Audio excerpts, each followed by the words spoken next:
Shares of Quest Diagnostics are higher today, but lower about 9% over the past month. Despite hiking full-year guidance in early September, this all comes as companies have been implementing mandatory COVID vaccines or weekly tests like Quest would conduct for employees.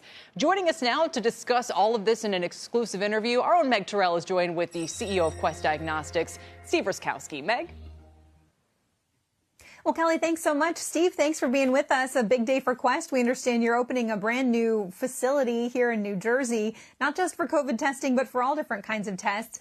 But I want to start out by asking you, you raised your guidance to 40,000 COVID tests per day last month for the rest of the year, at least that many. Are you doing about that many, or is it going up? What are things looking like right now for COVID testing? Yeah, thanks, Meg, for having us. And as we approached this year in 2021, we actually expected our COVID testing volumes to come down, and it did in the first half. And then what we did see starting in June is actually a resurgence of COVID testing. And so in September, as you said, we did update our view on what we expected for COVID in the back half of the year. And we said about 40,000 tests per day in the back half.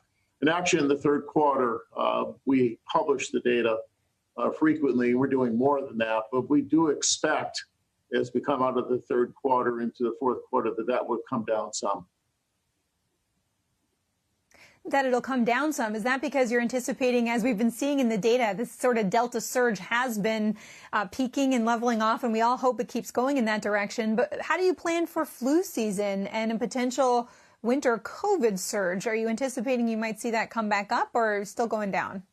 Yeah, we're watching it carefully. We see the infection rate coming down throughout the country, and that's usually an indication of how much testing volume we'll get for COVID. But as you said, Meg, we are watching carefully what's going to happen with flu and cold season. We do anticipate that when people have symptoms, and they could be from the cold or it could be from the flu, that we'll have COVID testing as well. And so we'll see what happens in the fall. As you know, last year we had a very mild flu and cold season, and so far it's been mild so far. But we'll see what happens as we get into the fall. And what are you seeing in terms of Quest's involvement with back to school testing, back to work testing?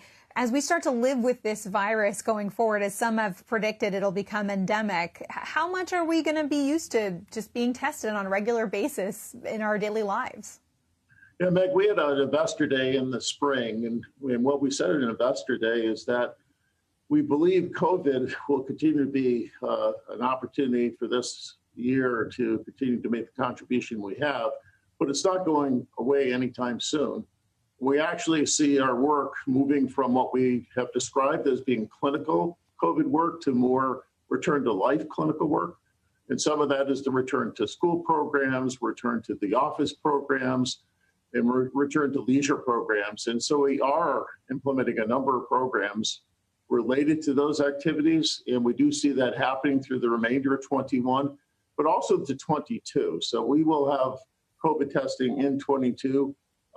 Going forward, and we do believe this will be an ongoing part of our portfolio for a while. All right, Steve Ruskowski, thanks so much for joining us today, and we'll stay in touch as we see these sort of trends continue. We appreciate your time.